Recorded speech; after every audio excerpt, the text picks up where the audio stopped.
మన ఆనందానికి అందుకులేదు. ఇక మన సమస్యలన్నీ పరిష్కారం అయితే ఈ విద్యారంగం బాగుపడుతుంది అని మనమందరం భావించాం. అది ఎంతో కాలం కొనసాగల. గత ప్రభుత్వం కూడా మొత్తం ప్రపంచ చరిత్రలో, దేశ చరిత్రలో, ఈ రాష్ట్ర చరిత్రలో రివర్స్ పిఆర్సీ ఇచ్చింది గత ప్రభుత్వం.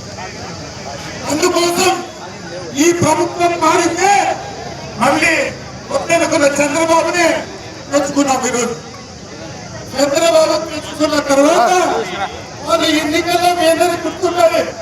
చంద్రబాబు ఏం చెప్తాడు, జగన్మోహన్ రెడ్డి మళ్ళీ అధికారంలోకి వస్తే మీకు రివర్స్ పిఆర్సీ ఇస్తాడు, మేము అధికారంలోకి వస్తే సకాలంలో పిఆర్సీ ఇస్తాం, అయ్యారు ఇస్తాం, ఈయన ఇస్తాం, అలాగే ఈయన ఇస్తాం, ఈ ఆర్థిక బకాయిలన్నీ చెల్లిస్తామన్న ఈ ముఖ్యమంత్రి ఇప్పుడు వీటి పైన పల్లెత్తి మాట మాట్లాడడం లేదు.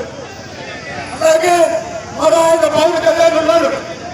పవన్ కళ్యాణ్ చెప్తాడు, నేను సాధారణ ఉద్యోగం నీ కుటుంబం నుంచి వచ్చా, మీ కష్టాలు నాకు తెలుసు, మేము అధికారంలోకి వస్తాని మొత్తం మీ సమస్యలని పరిష్కారం చేస్తామన్నా పవన్ కళ్యాణ్ ఈరోజు ఎక్కడున్నాడో, ఏం మాట్లాడుతున్నాడో మన గురించి ఎక్కడ ఆయన కూడా మాట్లాడలేదు. నారా లోకేష్ యువగలం పాదయాత్రలో ఆయన కూడా చెప్పాడు, సిపిఎస్ రద్దు చేస్తాం, మీకు సకాలంలో ఆర్థిక బకాయి చెల్లిస్తాం, పిఆర్సీ ఇస్తాం, ఐఆర్ ఇస్తాం, ఆర్థిక బకాయి చెల్లిస్తామన్నా నారా లోకేష్ ఇటీవల ఒక మాట్లాడారు, మీరు 100% హాజరు పడడంలో ముందు దీని కారణం చెప్పండి మన వాళ్ళతో ప్రస్తావించారు. నేను నారా లోకేష్ ఈ సందర్భంగా ప్రశ్నిస్తా ఉన్నా, ఆ 100%కి హాజరుకు మన సమస్యల పరిష్కారానికి మీరు ముడి పెట్టడం అన్యాయం, దుర్మార్గం అని ఈ సందర్భంగా నారా లోకేష్ కు హెచ్చరిస్తా ఉన్నాం.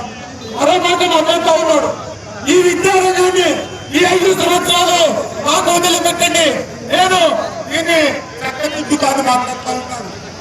నారా లోకేష్ సూటిగా ఒకటే ప్రశ్న వేస్తా ఉన్నాను, మీకేమైనా విద్యారంగం గురించి తెలుసా?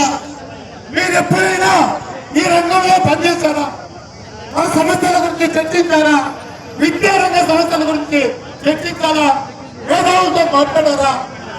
ఏమీ చేయకుండా కొంతమంది అధికారులను పెట్టి వారు చెప్తే మీరు అది అమలు చేయబోతున్నారు తప్ప మీరేమి మా సమస్యలు మాతో చర్చించి, మాతో మాట్లాడి, మేధావులతో మాట్లాడండి, ఎమ్మెల్యేలతో మాట్లాడండి, అప్పుడు సమస్యలకు పరిష్కారానికి మేము ఒక రూట్ మ్యాప్ మీకు ఇస్తాం తప్ప మీరు ఐఏఎస్ చేతులలో నీరు బొమ్మగా మారి వారి చెప్పింది అమలు చేస్తే మొత్తం విద్యారంగ విధానాలు అవలంబిస్తే ఈ ఉద్యమ తీవ్రతను పెంచుతామని సందర్భంగా చెప్తా ఉన్నారు.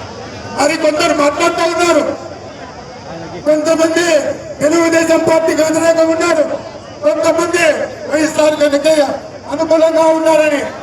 ఒక్కటే చెప్తా ఉన్నాం, ఈ పార్టీలకు, పాలకులకు, అధికారులకు ఒకటే చెప్తా ఉన్నాం, మేము ఏ పార్టీకి అనుకూలం కాదు, ఏ ప్రభుత్వానికి అనుకూలం కాదు, అలాగే అధికారులకు కూడా అనుకూలం కాదు. మీరు విద్యారంగ వినాశకర విధానాలు అవలంబిస్తే మేము ఉద్యమిస్తాం, మా హక్కులను కాలరాస్తే మేము ఉద్యమిస్తాం. ఇదే మీరు గుర్తుపెట్టుకోవాలా. గత ప్రభుత్వంపై 3 సంవత్సరాలు అడుగడుగున ఉద్యమాలు చేశారు. ఇప్పుడు ఈ ప్రభుత్వాన్ని గుర్తు చెప్తా ఉన్నాం, మీరు ఆర్థిక బకాయిలు అరకొర చెల్లిస్తూ నిన్న ఒక సిపిఎస్ 11,000 మందికి ఒక సమస్య పరిష్కారం చేశాం. కానీ అసలైన సమస్యలు మీరు పరిష్కరించకుండా మేము అప్పుడప్పుడు ఆర్థిక బకాయిలు చెల్లిస్తామంటే ఈ ప్రభుత్వం కూడా తగిన మూల్యం చెల్లించుకుంటుందని ఈ సందర్భంగా మేము ఈ తెలియజేస్తూ, రాబోయే కాలంలో మనం దాంతోగా మరింత ఉద్యమాలను చైతన్యవంతంతో చేయాల్సిన అవసరం ఉందని తెలియజేస్తూ విరమిస్తున్నాను. Thank you sir. Lakshminarayana sir.